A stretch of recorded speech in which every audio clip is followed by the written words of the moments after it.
J'ai du message, votre premier congé.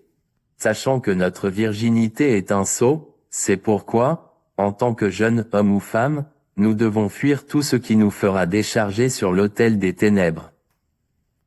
Votre première décharge porte votre vie, votre gloire, votre destin et votre mort. Votre première décharge est soit par la masturbation, mais laissez-moi vous dire quelque chose si vous voulez décharger, il doit y avoir une personnalité là-bas, soit la colère, soit le démon. Si votre première décharge vient naturellement, peut-être que vous prenez juste votre bain alors que vous n'avez pas d'iniquité dans votre cœur. L'ange de Dieu le gardera pour vous et vous sauvera et le gardera pour vous. Je veux dire ce que je dis parce que j'ai travaillé avec des démons de surveillance et de réserve. Ils donnent ces rapports disant lorsqu'on leur demande pourquoi ils ne peuvent pas collecter son premier sperme ou décharger, c'est ce que nous voulons utiliser pour le voler. Ils diront que ce n'était pas possible parce que sa libération était sous la protection d'un ange, qui a sauvé la personne de son vol ou de son attaque. Mais comment s'est passé votre premier congé? Est-ce par la masturbation, la luxure ou les sentiments pour quelqu'un? Que je suis désolé pour vous parce que si votre décharge lubrique tombe entre les mains d'un démon particulier. Laissez-moi vous dire ce qu'il en dira, il y a quelque chose que nous appelons numéro de code de destin ou code qu'ils peuvent utiliser pour accéder à votre destin lors de votre première décharge. Votre santé et votre avenir peuvent y être conçus, non seulement que l'œuf de gloire peut être arraché à votre première décharge. Frère, où est votre première décharge? Beaucoup d'entre vous vont s'apitoyer sur leur sort maintenant, s'il vous plaît, avant de traiter votre mère, votre sœur ou votre femme de sorcière, où est votre première décharge? Comment l'as-tu sortie? Était-ce naturel ou par désir? Cette décharge peut encore être plaidée dans les prières, mais comme beaucoup ne sont pas conscients de ce qui se passe, ils laissent tomber. Mais maintenant que vous savez si vous faites de sérieuses prières pour récupérer si tout n'a pas déjà été vendu, ou s'ils n'en ont pas fini dans le laboratoire parce qu'au moment où il est collecté, ils l'emmènent au laboratoire du royaume marin.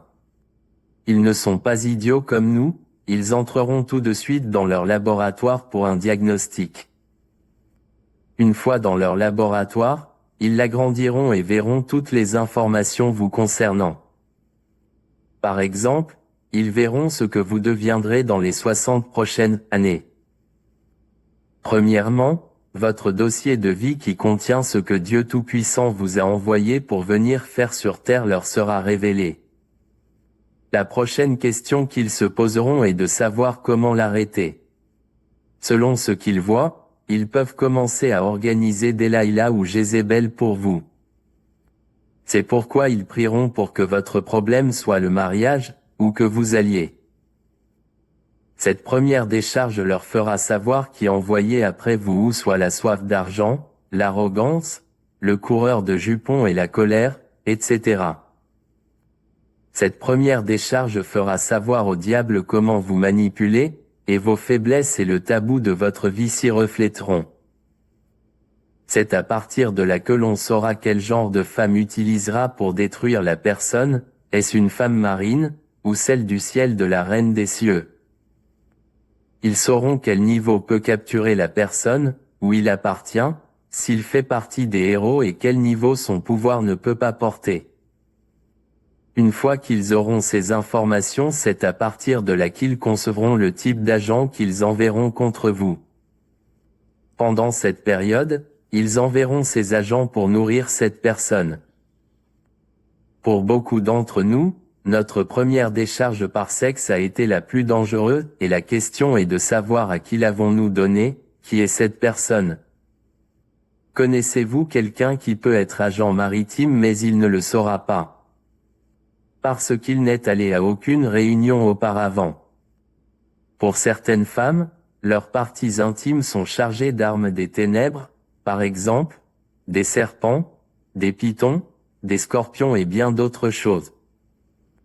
La dame ne le saura même pas mais elle découvrira qu'elle aime le sexe c'est tout, elle pensera qu'elle s'amuse. Ne sachant pas qu'elle est une nourrice c'est-à-dire un biberon qui nourrit tel ou tel démon.